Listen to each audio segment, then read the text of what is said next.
think we're in a time right now where we need to make the idea of spirituality, which isn't religion or anything it's just the connection to self, more approachable for an everyday person. Absolutely. You know what I mean? Like it needs to be approachable to everyone. It's just like when you talk about yoga, right? Like if you're going to be showing yoga and people bending in half, of course people are going to be like, well, it's not for me. Right. I'm not a contortionist. Right. I'm not a pretzel. Yes. But if you approach it from a perspective of like, no, it's not even about touching your toes.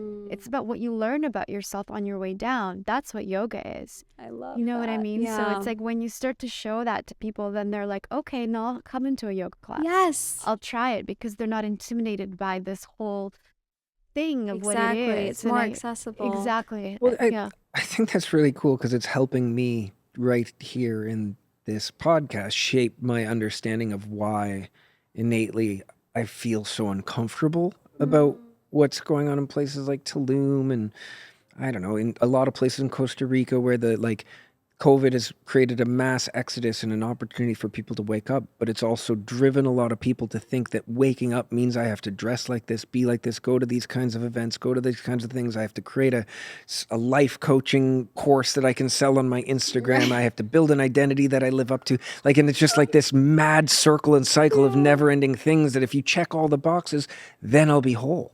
And it's like, that's not really what it's supposed to be. It's like I go back to the Milan thing. It's just about being human. Totally. And good and balanced and working and knowing we're all fucked up and that we're all messed up and unbalanced and have all kinds of baggage and trauma and we're going to do our best every day to work through it. And that's spirituality. And sure, there's tools like meditation, and what you're talking about here with the human design. Human design. I was like, hang on, what is it called again? With human design, that I think these things are like, if we can make them accessible to everyone, we can live in a better world. Absolutely. One person at a time. Absolutely. But, if you have to meet a certain set of criteria to get there, not everyone's going to want to meet that set of criteria, so you lose. And it's also a falsehood. It's not real. You don't have to wear a long flowy dress in order to do the work. You can wear a long flowy dress because you just feel beautiful in it. Right. But it doesn't need to says represent... the girl in the long flowy dress. Not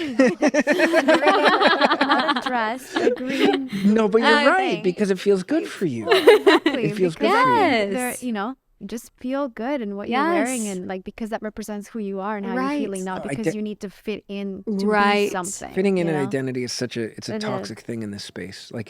Not most, but there are a lot of people that sit in a position like yourself that are extremely gifted and have worked a really long time at becoming sharpened to bring tools to the world in a spiritual space.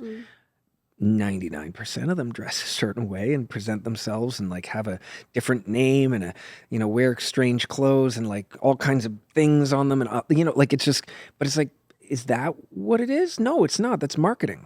That's American marketing. You're trying to live up to a standard to make yourself seem more like the thing that people think. When we met you for the first time, that was the most admirable thing about you. Oh, really? 100%. Look at you. You're just a human. You're doing human. It's amazing. It's so refreshing. It's like you're probably one of the most gifted people we've ever met. And then, but at the same time, you're like, no, I just do me. Yeah. This is who I am and my authentic self. And that, to me, is the most spiritual thing that someone can do. Yeah.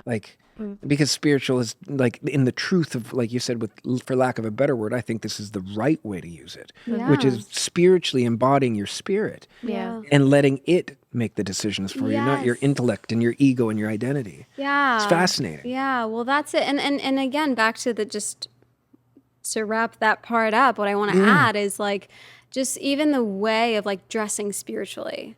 It's another way that the Matrix has come into the space.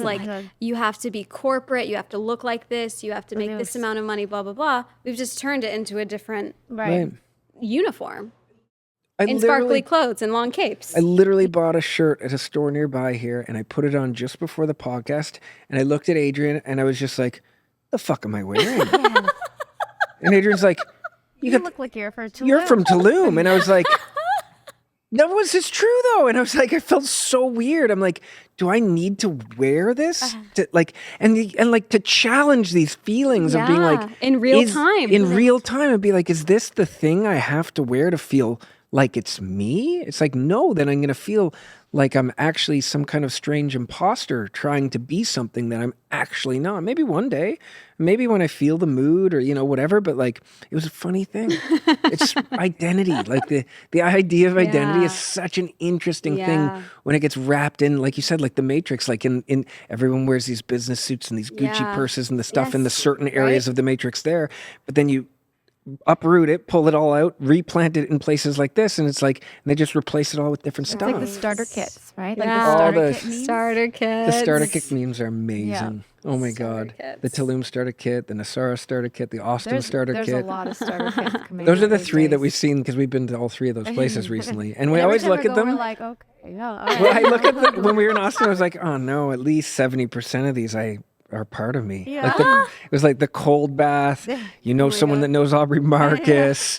You've done mushrooms at some point in your life. Like it was like you've intermittent fast, and I'm like oh no, we even had him on our podcast. Yeah. Oh. We don't just know him; we interview him.